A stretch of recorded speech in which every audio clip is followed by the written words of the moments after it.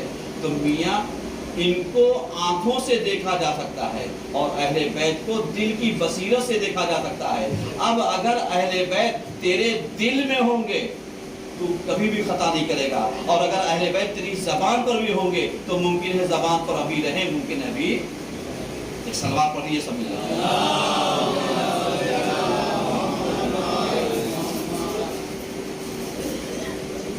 غور فرما رہے ہیں یہ چیزیں کیا ہیں؟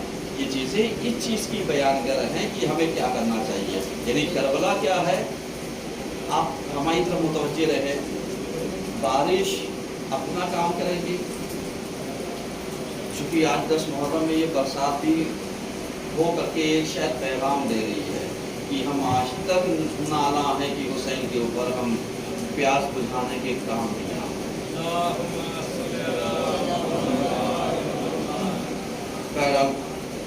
یہ جو کربلا ہے اور امام کا ذکر ہے, یہ ایک حرارت ہے جو ہمارے قلوب میں زندہ ہے, ایک جوش اور بلبلا ہے, اور ہمیں اس کو باقی رکھنا ہے تاکہ آزادی سید الشہداء کو باقی رکھنا.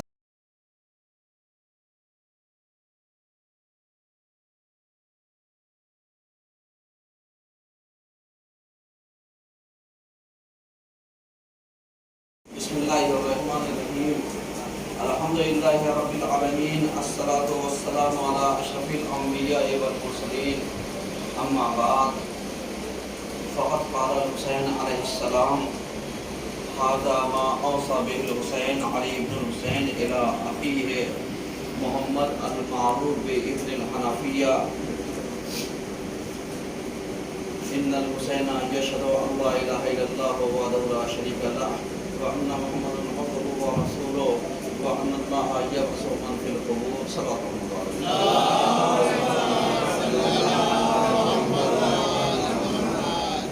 عزیزان گرامی, آج کے دوسرے خطبے میں سلسلہ مباحث کو آگے بڑھاتے ہوئے ہم نے آپ کی خدمت میں عرض کیا تھا کہ مقاصد حسین خود امام کی زبانی کیا ہے.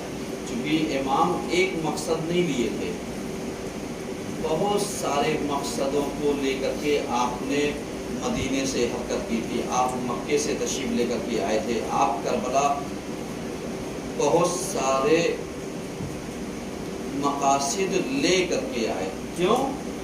تاکہ آپ بتا سکیں کہ اے ظالمین اور جابرین, آپ یہ کوشش میں نہ رہیے گا. کیوں؟ کیونکہ مجھے پتا ہے کہ میرے مدینے سے نکلنے کے بعد میری تحریک کو غلط کا نام دیا جائے گا. مجھے پتا ہے مکے سے نکلنے کے بعد ہمارے انقلاب کو غلط رخ پہ پیش کیا جائے گا. لہذا جو باتیں میں بیان کر رہا ہوں اس کو تم ماننا, اس کے اوپر تم عمل کرنا. اور یہی وجہ تھی کہ امام نے ایک وصیت نامہ اور ایک خط اپنے بھائی محمد حنفیہ کو لکھا, اور لکھ کر کے امام نے ان کے حوالے کیا. حوالے کیا کیا؟ حوالے اس طریقے سے کیا تاکہ آپ اس چیز کو محسوس کر سکیں کہ امام نے جو چیز حوالے کی وہ اپنا مقصد تھا کہ ان الحسین یشهد ان لا الہ الا اللہ وحدہ لا شریک لہ. کیوں؟ اس لیے کہ جب امام سے یہ پوچھا گیا کہ آپ کے بابا کو کیوں قتل کیا گیا, تو کیا کہا؟ لشدت عدل قتل علی فی المحراب. لشدت عدل, عدالت کی بنیاد پر امام شہید کیے گئے. امام شہید کہاں پر ہوئے؟ مسجد میں. کتنے افراد ایسے تھے کہ جب انہیں پتا چلا کہ علی مسجد میں شہید ہو گئے تو تعجب کے ساتھ یہی کہا کیا علی نماز بھی پڑھتے تھے؟ کیا علی نماز بھی پڑھتے تھے؟ کیوں؟ اس لیے کہ جو معاویہ کے جیسے مکار افراد جو اس کے پالے ہوئے تھے, وہ جانتے ہیں 70,000 ممبروں سے امام کو برا بھلا کہلوایا گیا تاکہ امام کی شخصیت کو خودشے دار بنایا جائے, تاکہ اس کو خراب کیا جا سکے. اور 1-2 سال نہیں، آپ سوچیے اچھے خاصے سالوں تک امام کو برا بھلا کہا گیا. ابھی آپ کے خلاف ایک تحریک چلائی جائے، فلاں انسان جھوٹا، فلاں انسان مکار، فلاں انسان یہ، آپ کتنے دن برداشت کر لو گے؟ اتنا ہی نہیں، بچوں کے ذہنوں میں علی کا بغض بھرنے کے لیے جو طریقہ معاویہ نے استعمال کیا تھا، معلوم کیا تھا؟ وہ یہی تھا کہ بچوں کو کھیلنے کے لیے انتظام کیا، کھلونے کا، گڑیا کا، سامان کا، اور لا کر کے بچوں کو دیتا تھا اور یہ کہہ دیتا تھا کہ صاحب اس کو کس نے بھجوایا ہے؟ کہا امیر شام نے بھجوایا ہے، تاکہ ذہن میں آئے کہ دینے والا کون. اور اس کے بعد اپنے ہی سیٹ کیے ہوئے بندوں سے وہ سامان اٹھوا لیتا تھا، اور جب بچہ سو کر کے اٹھتا تھا اور مانگتا تھا کہ یہ میرا سامان کہاں گیا، تو علیہ اللہ کہتے تھے علی نے چوری کر لے گئے. آپ اندازہ نہیں لگا سکتے ہیں کہ مطلب یہ چیزیں تاریخ میں پائی جاتی ہے. ایسا نہیں کہ مطلب مولانا علمدار کہیں سے الگ لا کر کے پڑھ رہے ہیں، نہیں، کتابوں کے اندر یہ ساری چیزیں موجود ہیں. امام جانتے تھے کہ جب میرا بابا جیسا شخص کہ جو مسجد کوفہ میں شہید ہونے کے بعد کتنے لوگوں کو تعجب ہونے لگا تھا، علی اور مسجد میں شہید ہو گئے، اس کا مطلب یہ پھیلایا گیا تھا کہ علی کو نماز سے کیا مطلب ہے، علی کو دین سے کیا مطلب ہے. جبکہ اگر اٹھا کر کے دیکھیے تو پوری تاریخ انسانیت پر احسان علی جو ہے، یہ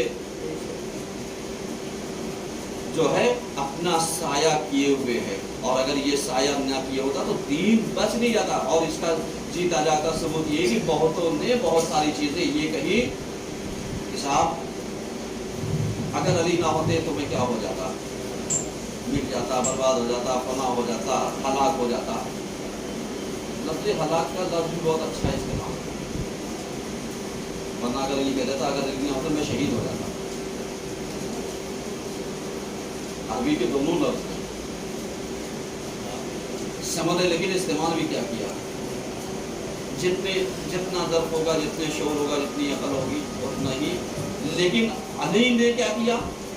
جب اپنے قاتل کو شربت پلایا، کہا دے دو، دیکھو اس کی مشکل جو ہے کسی ہے، حلق سوکھی جا رہی، زبان خشک ہو رہی ہے، پلا دیا. اور اس کے بعد ایک سوال کیا، کہا یہ بتا میں تیرا اچھا امام نہیں تھا کیا؟ میں تیرا ایک اچھا امام نہیں تھا؟ امام نے اس کے ساتھ اخلاق پیش کیے، یہی پر ٹھہریے. اب ذرا سا اپنے سماج کے بارے میں آئیے. آپ ہر انسان کے ساتھ حسن سلوک کیجیے، لیکن آپ کو پلٹ کر کے ریٹرن میں کیا ملتا ہے؟ سب سے نہیں، نہ سب سے سزا مل سکتی ہے، نہ سب سے جزا مل سکتی ہے، لیکن کم سے کم قاتل امام علی میں اتنا شعور باقی تھا کہ جب امام نے اس سے پوچھا کہ بتا کیا میں تیرا سچا امام نہیں تھا، تو اس نے انکار نہیں کیا. آپ جا کر کے اپنے آپ کو تولو کہ ایک طرف عزادار بھی کہتے ہو، ایک طرف مومن بھی کہتے ہو، ایک طرف ماتمدار بھی کہتے ہو، لیکن تمہارے اندر اتنا شعور نہیں ہے، اتنی سمجھداری نہیں. کیوں؟ اس لیے کہ آج 10 محرم ہے، ایام ازاں گزر گئے، لیکن آپ نے سیکھا کیا؟ اگر تہذیب نہیں سیکھ پائے، تمیز نہیں سیکھ پائے، عالم کا احترام نہیں سیکھ پائے، مومن کے حق دینا نہیں سیکھ پائے، صلہ رحمی نہیں سیکھ پائے، ماں باپ کا حق نہیں سیکھ پائے، ان کے ساتھ اچھا برتاؤ نہیں سیکھ پائے، تو تم نے حسین سے سیکھا کیا؟ امام ایک ادنا سے دوست کو خط لکھ کر کے رجل فقیر کہہ کے یہ اپنے چاہنے والوں کو بتایا کہ دوستی کے لیے معصوم ہونا شرط نہیں ہے، اور احترام اتنا بتایا کہ یہ کسی ہمارا دوست کسی فقیر سے کم نہیں ہے. اب اگر حسینی ہو، حسین کے ماننے والے ہو، تو تمہاری دوستی کن جیسے افرادوں سے ہونی چاہیے؟ ان جیسے افرادوں سے ہونی چاہیے کہ جن سے حسین نے دوستی کا دم بھرا ہے، کہ میرے بچپن کا دوست حبیب ابن مظاہر. اب اس کی ہسٹری جا کر کے دیکھو. آج ہم فرینڈ ڈے پر میسج دیتے ہیں اور یہ کہتے ہیں صاحب آج یہ ڈے، آج وہ ڈے.